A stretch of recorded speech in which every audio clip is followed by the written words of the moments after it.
ఒక తమ్ముడు. ఆంధ్రభూమి మాసపత్రికలో మే 1988లో ప్రచురితమైన ఈ కథని రచించిన వారు శ్రీరాజ్ గారు. మద్రాస్ సెంట్రల్ స్టేషన్లో హౌరా నుండి వచ్చిన మెయిల్ ఆగింది.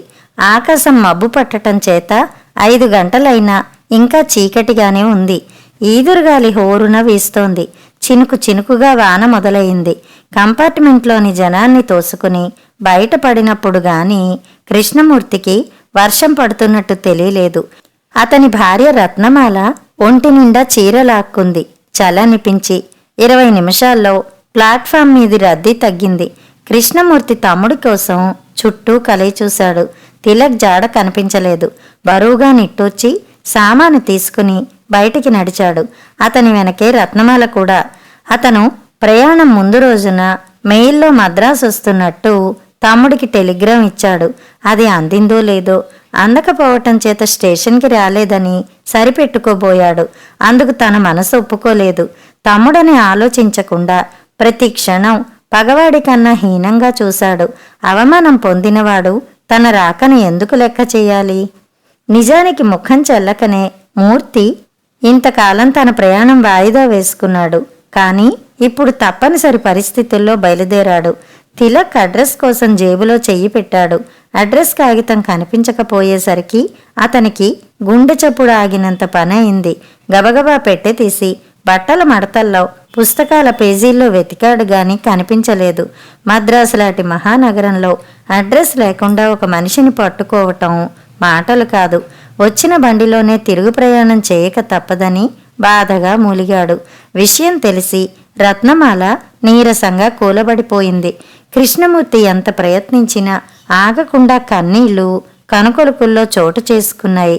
ముందరి దృశ్యాలను కనిపించకుండా చేశాయి. అన్నయ్య, 10 ఏళ్ల క్రిందటి పిలుపు అది.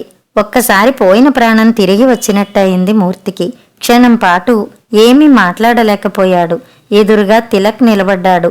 తన ఆలస్యానికి బాధపడుతూ, ఎంతసేపు అయింది మీరొచ్చి? సారీ వదినా, టైంకి తెలివి రాలేదు. అబ్బే, బండి కూడా ఇప్పుడే వచ్చింది బాబు. వసంత పిల్లలు బావున్నారా? మాల మరిదితో ఆప్యాయంగా మాట్లాడడం అదే మొదటిసారి. తిలక్ ఇల్లు దూరం అనుకుంటాను. ఆటో క్యూలో నించుంటాను. మీరు నెమ్మదిగా రండి అంటూ ముందుకి నడవబోయిన మూర్తి చేతిలో సూట్ కేసు తిలక్ తీసుకున్నాడు. డిక్కీలో పెట్టే సామాను ఉంచి అన్నయ్య వదనల కోసం కారు డోరు తెరిచాడు. ఇగ్నిషన్ కీతో కారు స్టార్ట్ చేశాడు తిలక్. ముందు అద్దం మీది నీటి తుంపర్ని వైపర్స్ చకచకా తుడుస్తున్నాయి. రాత్రంతా జనరల్ కంపార్ట్మెంటులో ఒకే సీటులో కృష్ణమూర్తి రత్నమాల ఇరుకుగా కూర్చున్నారు. ఎటూ కదలడానికి వీల్లేకపోయింది. విజయవాడ జంక్షన్లో అతి కష్టం మీద అతను ప్లాట్ఫామ్ మీదకెళ్ళి అరటిపళ్ళు తీసుకురాగలిగాడు. అవి తిని బాటిల్లోని మంచినీళ్లు తాగి కడుపు నింపుకున్నారు. కారులో కూర్చునేసరికి అలసట ఆకలి మరిచిపోయాడు మూర్తి. ఈ కారు ఏదో అడగాలనుకున్నా అతను అర్ధోక్తిలోనే ఆగిపోయాడు. మనదే అన్నయ్య, ఈ మధ్య ఒక ప్రొడ్యూసరు గిఫ్ట్గా ఇచ్చాడు చెప్పాడు తిలక్. ఒకరోజు ఇంటర్వ్యూ ఉందని చెప్పి తన సైకిల్ అడిగితే తమ్ముడు మీద కసురుకున్నాడు మూర్తి. 4 చీవాట్లు వేసి లేదు పొమ్మన్నాడు. కేవలం ఆలస్యం కారణంగా తిలక్ ఆ ఉద్యోగం పోగొట్టుకున్నాడు. అయినా తను బాధపడలేదు, కనీసం కనికరించలేదు కూడా. ఈరోజు అభిమానంగా తన తమ్ముడి కారులో వెళ్తుంటే చాలా ఇబ్బందిగా ఫీల్ అయ్యాడు. అప్పటి తన చర్యకి సిగ్గనిపించింది. తన దృష్టిలో పనికి మాలిన తమ్ముడు ప్రయోజకుడై ఎంతో ఎదిగిపోయాడు. మనిషిలో ఉండే మంచి చెడ్డలే జీవితాన్ని వెలుగు వైపుకైనా చీకటిలోకైనా నడిపిస్తాయి. నా ఉత్తరాలకి జవాబు ఇవ్వకపోయినా కనీసం ఇప్పటికైనా మీకు రావాలనిపించడం నాకు సంతోషంగా ఉందన్నయ్య. రైలు క్రాసింగ్ దగ్గర కారాపి అన్నాడు తిలక్. కృష్ణమూర్తి భార్య వంక ప్రశ్నార్థకంగా చూశాడు. ఆమె తప్పు చేసిన దానిలా తల వంచుకుంది. మరిది రాసిన ఉత్తరాలెన్నో చదవకుండా చించింది. ఒక అప్రయోజకుడు ఏం రాస్తే తనకెందుకు? అతని వలన ఏమీ కలిసి రాకపోగా ఏమైనా సాయం చేయవలసి వస్తుందేమోనన్న ఆలోచనే ఎప్పుడూ ఆమెకు కలిగేది. ఆ తర్వాత తిలక్ నుంచి ఉత్తరాలు లేవు. పీడ వదిలిందని సరిపెట్టుకుంది. ఒకసారి దీప సినిమా మ్యాగజైన్ తీసుకువచ్చి అందులో బాబాయ్ ఫోటోలు పరిచయ వ్యాసాలు చూసినప్పుడు గాని తిలక్ సినిమా రచయిత అని తెలిసింది కాదు. అప్పటికే అతను ఎన్నో మంచి సినిమాలకు కథలు మాటలు రాశాడు. పరిశ్రమలో పలుకుబడితో పాటు ఎన్నో అవార్డులు కూడా పొందాడు. ఏ వ్యాపకం లేకుండా పైసా సంపాదన లేని రచనలు చేస్తున్నాడని మరిది మీద తెగ విసుగు చూపించేది. చాలా తేలికగా మాట్లాడడమే కాకుండా కోపం వచ్చినప్పుడు అతను రాసిన కాగితాల్ని మంట పెట్టేది కూడా. అవన్నీ జ్ఞాపకం ఉంటే తన మరిది ఎంతగా అసహ్యించుకుంటాడో రత్నమాల ఊహించలేకపోయింది. రైలు గేటు తీయగానే తిలక్ కారు గేరు మార్చాడు. రెండక్క రండి, పిల్లల్ని తీసుకురాకపోయారా? దీప పెద్దదయిందా? బాబీ ఏం చదువుతున్నాడు? ఏంటక్క బాగా నీరసంగా కనిపిస్తున్నావు? ఒంట్లో బాగుండడం లేదా? వసంత పెదవుల మీద చిరునవ్వు గాని మాటల్లో ఆప్యాయత గాని చెక్కు చెదరలేదు. అన్నిటికీ సమాధానంగా రత్నమాల చిన్నగా నవ్వి ఊరుకుంది. వసంతని తన తోటి కోడలుగా ఎప్పుడూ అభిమానించలేదు. అత్తగారు లేకపోయినా ఆ అధికారంతో ఎన్నో ఆరళ్లు పెట్టింది. చాకిరీ చేయించుకోవడమే గాని కడుపు నిండా ఒకసారి తిండి పెట్టలేదు. వసంత స్థానంలో తనే ఉంటే జరిగిన అవమానాలకి ప్రతీకారంగా ఇప్పుడు గుమ్మం ఎక్కనిచ్చేది కాదు. అలా ప్రవర్తించకుండా తియ్యగా తోటికోడలు పలకరిస్తుంటే ఏదో చేదు పదార్థం మింగుడు పడలేనట్లుగా ఉంది. మల్టీ స్టోరీడ్ బిల్డింగ్లో ఒక ఫ్లాట్లో తిలక్ ఉంటున్నాడు. 10 లక్షలు పెట్టి కొన్న విశాలమైన ఆ ఫ్లాటు ఆధునిక సదుపాయాలతో ఎంతో అందంగా ఉంది. వెనక బాల్కనీలో నిల్చుంటే సముద్ర తరంగాల్ని స్పష్టంగా చూడవచ్చు. ఇల్లంతా చూసిన కృష్ణమూర్తికి నోరు పెగల్లేదు పట్టరాని సంతోషం వల్ల. అక్క, గృహప్రవేశం బావగారి చేతుల మీదుగా జరిపించాలనుకున్నాం. ఆయన స్వయంగా వచ్చి పిలవడానికి ఖాళీ లేక ఉత్తరం రాశారు. మీరు లేకపోవడం చాలా వెలితి అనిపించింది, వసంత నొచ్చుకుంటూ చెప్పింది. ఆ అర్హత నాకు లేదమ్మా, మూర్తి స్వాగతంగా అనుకున్నాడు. స్వార్థం కోసం రాక్షసంగా ప్రవర్తించడం తప్ప రక్త సంబంధం గురించి ఏ సందర్భంలో తను ఆలోచించలేదు. తిలక్ బాధ్యత తనకు అప్పగించి కన్న తండ్రి కన్ను మూశాడు. అతని కొడుకులకు మిగిల్చిన ఆస్తి ఓ ఇల్లు మాత్రమే. తమ్ముడి చదువుకని పాత అప్పుల కోసమని ఆ ఇల్లు అమ్మేస్తున్నట్టు చెప్పి భార్య పేర కొత్త దస్తావేజులు రాయించాడు. తర్వాత బయట కొంత అప్పు తెచ్చి మరమ్మతులు చేయించి కొత్త ఇల్లులా తయారు చేయించాడు. తమ్ముడి కోసం ఆలోచించటం కాదు, ఇద్దరు పిల్లలకి మంచి భవిష్యత్ అందివ్వాలనే సంగతి మర్చిపోకండి. మాల మాటలు తన మీద బాగా పనిచేశాయి. చివరికి ఇంట్లోంచి గెంటిన రోజున కూడా తిలక్ ఏమీ మాట్లాడలేదు. హక్కుల కోసం పెద్దల దగ్గరికెళ్ళి తగువ చెప్పమని అడగలేదు. కట్టుబట్టలతో కట్టుకున్న ఇల్లాలితో వీధిన పడిపోయాడు. తమ్ముడు ఎలా బతుకుతాడని గాని తర్వాత ఏమైపోయాడని గాని ఆలోచించలేదు. పెద్దరికం నిలబెట్టుకోలేని తన్ని తిలక్ పెద్ద మనసుతో ఇంకా గౌరవించడం ఎంతో ఆశ్చర్యం కలిగిస్తోంది. అతనికి తగిన ఇల్లాలు వసంత అనుకున్నాడు. ఎంతో తొందరగా 10 రోజులు గడిచిపోయాయి. తిలక్ వసంతలు చూపిస్తున్న ఆదరణ, ఆప్యాయత ఒక్కోసారి తట్టుకోవడం కష్టం అనిపిస్తోంది కూడా మూర్తికి, మాలకి. రోజు కారులో సినిమాలకి, షికార్లకి వసంత తిప్పుతూనే ఉంది. సినీ స్టార్స్ని, స్టూడియోల్ని తిలక్ చూపిస్తున్నాడు. ఎటువంటి జీవిత సత్యాన్నైనా తనకి అనుభవం అయితే గాని మనిషి ఒప్పుకోడు. ఒప్పుకునే సమయానికి ఏమీ మిగలదు. ఆకలి, ఆవేశం తప్ప మోసంతో కట్టిన కట్టడం కలకాలం నిలుస్తుందనుకోవడం వట్టి భ్రమ మాత్రమే. ప్రస్తుతం మూర్తికి ఇల్లు గడవడమే కష్టంగా ఉంది.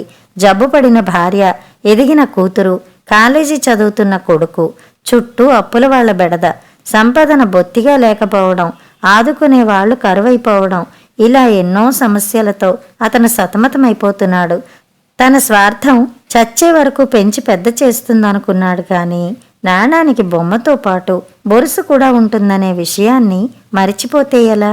కొండంత సాయం కోరి గోరంత ఆశతో తమ్ముడి దగ్గరికి వచ్చాడు. అవకాశం దొరికినా అభిమానం అడ్డుపడి అడగాలనుకున్న విషయాన్ని గుండె దాటి రానివ్వడం లేదు మూర్తి. ఏవిఎంలో మరో లక్ష్మణుడి షూటింగ్ జరుగుతోంది. అన్నయ్య వదినల్ని స్పాట్ దగ్గర విడిచి ఓ ప్రొడ్యూసర్తో కథ చర్చించడం కోసం వెళ్ళాడు తిలక్. షూటింగ్ చాలా హడావిడిగా జరుగుతోంది. సెట్లో సందడి కొట్టొచ్చినట్లు కనిపిస్తోంది. హీరో హీరోయిన్లతో శోభనం సీన్ తీయడానికి కెమెరా రెడీ చేస్తున్నారు.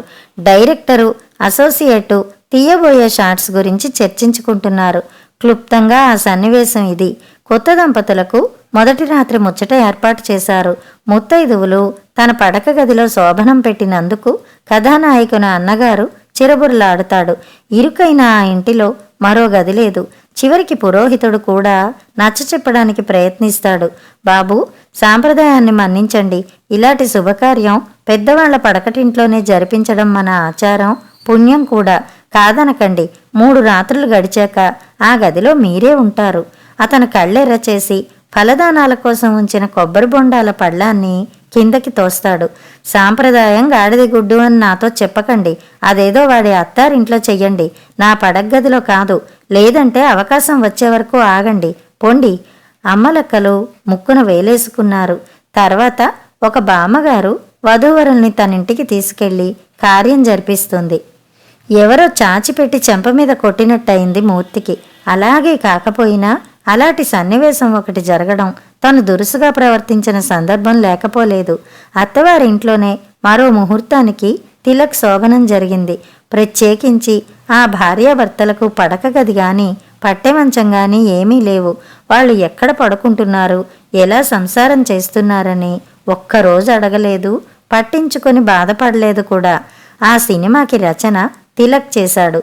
ఆ ఒక్క సన్నివేశం చాలు జీవితానికి ఎంత దగ్గరగా ఆ కథ రాయబడిందో తెలుసుకోవడానికి. అసలు జీవితంలో నుంచి పుట్టుకొచ్చే కథకి ఎంతటి జీవకళ ఉంటుందో గుర్తించడానికి. అందులో తన పాత్రని స్పష్టంగా చూడగలుగుతున్నాడు. అది తనకి తప్ప ఎవరికీ తెలియదు. తిలక్ చాలా తెలివైనవాడు.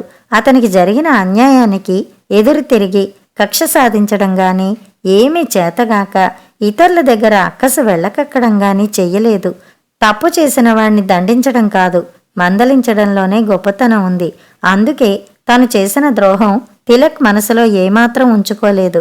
ఆ సన్నివేశాన్ని కల్పించడంలో తిలక్ ఉద్దేశం తన్ని అవమానపరచాలని కాదు, బహుశా తన్ని వచ్చే జన్మలోనైనా సరిదిద్దుకోమని కాబోలు. ఇప్పుడు మూర్తి పశ్చాత్తాపడుతున్నాడు. నష్టపోయిన జీవితాన్ని, జీవిత కాలాన్ని తిలక్కి ఇవ్వగలిగితే, అందుకోసం అవసరం అయితే తన ప్రాణం ఇవ్వడానికి సిద్ధమే. కానీ చేజారిన క్షణాలు మనిషి చేతికి మళ్ళీ వస్తే ప్రపంచంలో ఇన్ని కథలు, చరిత్రలు చోటు చేసుకుని ఉండవు. ప్రపంచ చరిత్రలో ఇన్ని మలుపుల కథలు పుట్టి ఉండవు. ఎంత పట్టుపట్టినా మరో వారం ఉండడానికి ఇష్టపడలేదు మూర్తిమాల. ఇల్లు పిల్లలు గుర్తుకొస్తున్నారని వెంటనే వెళ్ళిపోవాలన్నారు. చివరికి సరే అనక తప్పలేదు తిలక్ వసంతలకు. కొందరికి ప్రేమించడమే గాని ద్వేషించడం తెలీదు. రేపు ప్రయాణం అనగా ఆ సాయంత్రం వసంత షాపింగ్కి బయలుదేరుతూ తనతో రత్నమాలని తీసుకువెళ్ళింది. కళ్ళు జిగేలుమనిపించే పట్టుచీర ఖరీదు పెట్టి తన కోసం కొంటుంటే మాలతి నోటంట మాట రాలేదు. ఎంత వారించినా వసంత వినిపించుకోలేదు. ఓ పాత సంఘటన మాలకి పునశ్చరణకి వచ్చింది. పెళ్లి సమయంలో అత్తవారి తరఫున వసంతకి పట్టుచీర కొనలేదు. వసంత పుట్టింటి వాళ్ళు అభ్యంతరం గాని ఆక్షేపణ గాని తెలపలేదు. ఒకానొక సందర్భంలో ఒకసారి కట్టుకోవడానికి పట్టుచీర ఇమ్మని రత్నమాలని అడిగింది వసంత. ఆ రోజు తిలక్కి సారస్వత సంఘం వారు సన్మానం ఏర్పాటు చేశారు. అతని సగం కనుక ఆ అనుభూతి, ఆ ఆనందంలో పాలు పంచుకోవలసిందిగా నిర్వాహకులు ఆమెను ఆహ్వానించారు. సభా మర్యాద కోసం, భర్త గౌరవం కోసం మంచి బట్టలు కట్టుకు వెళ్లాలనే ఆలోచన రాగా తోడికోడల్ని ఎరువు అడిగింది. కానీ ఆమె బీదరికాన్ని ఎద్దేవా చేస్తుందని ఊహించలేకపోయింది పాపం. ఏ సన్మానాలకి పట్టుచీరలకి సంబంధం ఉందా? నువ్వు వెళ్ళకపోతే ఆ పిల్లాడికి సన్మానం ఆగిపోతుందా? చూడు, కూసే గాడిద మేసే గాడిదని చెరిపిందట. ఆ అబ్బాయికి పని పాటు లేదు. కానీ సంపాదన లేకుండా కథలు కాకరకాయలంటూ ఊరి మీద పడి బలాదూరుగా తిరుగుతున్నాడు. నువ్వు మొగుడితో తిరగాలనుకుంటే ఈ ఇంట్లో పనులు మీ అబ్బా అమ్మ చేస్తారా? మీ ముష్టి బతుక్కి ఇంక సభలు సన్మానాలు ఒక్కటే తక్కువ వచ్చాయి తల్లి. మసిపాతలు కట్టుకునే వాళ్ళు పట్టుచీరలు ఆశించడం ఆరోగ్యం కాదు. పోయి నీ పనులు చూసుకో. మాల కసిరింది. వసంత వారించలేదు. కళ్ళల్లో నీళ్లు పెట్టుకుని వెళ్ళిపోయింది. అడిగిన చీర ఇవ్వకపోవడమే కాకుండా సన్మానానికి వెళ్లకుండా అడ్డుపెట్టింది కూడా. అది అప్పటి తన స్వభావం. వసంత చాలా మంచిది. ఆమెకి జరిగిన అవమానాలకి ఎదురు తిరిగి ఏనాడు జవాబు చెప్పలేదు. భర్తతో కానీ పుట్టింటి వాళ్లతో గాని ఏకరవు పెట్టలేదు. ఏ సందర్భంలో కూడా బాధ పెట్టిన వ్యక్తిని సాధించడంలో కాదు, ఆదరించడంలోనే గొప్పతనం ఉంది. అందుకే పెట్టిన హింసలు వసంత మనసులో పెట్టుకోకుండా తనకి మాత్రమే తెలిసేలా ఆ పట్టుచీర కొని ఉంటుందని గ్రహించింది రత్నమాల. ఇప్పుడు మాల సిగ్గుతో కుంచుకుపోతోంది. నష్టపోయిన బతుకులో తీయదనాన్ని వసంతకి ఇవ్వగలిగితే, అందుకోసం అవసరం అయితే తను ఎలాంటి త్యాగానికైనా సిద్ధమే. కానీ గడిచిన అనుభూతులు మనిషి తిరిగి పొందగలిగితే ప్రకృతిలో ఇన్ని రాగద్వేషాలు చోటు చేసుకుని ఉండవు, ఇన్ని అసమానతలు ఏర్పడవు. వసంత వినిపించుకోకుండా మాలతో పాటు పిల్లలకి, మూర్తికి కూడా బట్టలు తీసుకుంది. తిలక్ మన్నాడు మెయిల్కి ఫస్ట్ క్లాస్ టికెట్లు రిజర్వ్ చేయించాడు. ఆ రాత్రి చాలాసేపు మూర్తి మాల నిద్రపోలేదు. వాళ్ల ముందు ఒక పెద్ద సమస్య ఉంది. అది పరిష్కరించాలంటే డబ్బు అవసరం. మరో మార్గం లేక తిలక్ సాయం కోరడానికి మద్రాసు వచ్చారు. నోరు విప్పి అడిగితే నిజానికి తమ్ముడు కాదనకపోవచ్చు. కానీ వాళ్ళు చూపిస్తున్న మంచితనం వలన మూగపోయారు. గతంలోని దుర్మార్గాన్ని మరిచిపోయి వర్తమానపు చిరునవ్వును నింపుకుని భవిష్యత్ కాలపు ప్రేమని ఒలకపోయడం చేత కావడం లేదు. ఎప్పటికైనా రాక్షసత్వం దైవత్వం ముందు తల వంచవలసిందే. ఆ నిజం తిలక్ వసంతలు రుజువు చేశారు. దీప పెళ్ళిడికి వచ్చి తల్లిదండ్రుల గుండెల మీద కుంపటి అయింది. ఆ కుంపటి బద్దలయ్యి నిప్పులు వెదజల్లి కన్నవాళ్ళని కాల్చి ప్రాణాలు తీయడానికి సిద్ధంగా ఉంది కూడా. ఎందుకంటే ప్రేమించిన నేరానికి తొందరలో తల్లి కాబోతోంది గనక. ప్రేమించినవాడే దీపను కట్టుకోవాలంటే 25,000 కట్నం కావాలని అబ్బాయి తల్లిదండ్రులు ఖరాఖండిగా అడిగారు. కన్నబిడ్డ ప్రాణం కాపాడాలన్నా, ఇంటి పరువు మర్యాదలు నిలపాలన్నా, వాళ్ళు బతికి బయటపడాలన్నా 25,000 కావాలి. ఉన్న ఇల్లు వాకిలి ఎప్పుడో అమ్ముడుపోయాయి. తిలక్, నా స్వార్థం వల్ల నీకు చాలా అన్యాయం జరిగింది కాదన్నావు. కానీ ఇప్పుడు నా బిడ్డకి అన్యాయం జరగబోతోంది. నువ్వు ముందుకొచ్చి సాయపడకపోతే మేమంతా కట్టుకుని చావాలి. బతకడానికి వీల్లేదు. చిన్నవాడివైనా నీకు చేతులెత్తి ప్రాధేయపడుతున్నాను. 25,000 సాయం. తిలక్, లేదనకు. ఈ అన్నను క్షమించి ఆదుకో. నోటి చివరి వరకు ఎన్నోసార్లు వచ్చిన ఈ మాటలు మూర్తి పెదవులు దాటనివ్వలేదు. వసంత, నిన్ను పెట్టిన హింసలకి ఫలితంగా అనుభవిస్తున్నావు. చేసిన పాపాలకి పరిహారం చెల్లిస్తున్నావు. దీప తప్పు చేసింది. సరిదిద్దకపోతే దాని బతుకే కాలిపోతుంది. నువ్వు తిలక్తో చెప్పి మమ్మల్ని ఓ ఒడ్డుకి చేర్పించు. లేకపోతే అఘాతంలో మునిగిపోవాలి. అంతం కాక తప్పదు. చిన్నదానివైనా నీ కాళ్ళు పట్టుకుని అర్థిస్తున్నాను. 25,000 రూపాయలు. వసంత, కాదనకు. ఈ అక్కను మన్నించి సాయపడు. ఈ ఆలోచన మాల మనసులోకి ఎన్నోసార్లు వచ్చి అక్కడే ఆగిపోయింది. గోడ మీది గడియారం 12 కొట్టింది. కృష్ణమూర్తి చివరికి ఒక నిర్ణయానికి వచ్చాడు. మాల, నువ్వు అడిగితేనే బావుంటుంది. తిలక్ తప్పకుండా మన పరిస్థితి అర్థం చేసుకుంటాడు. అమ్మో, నేనా?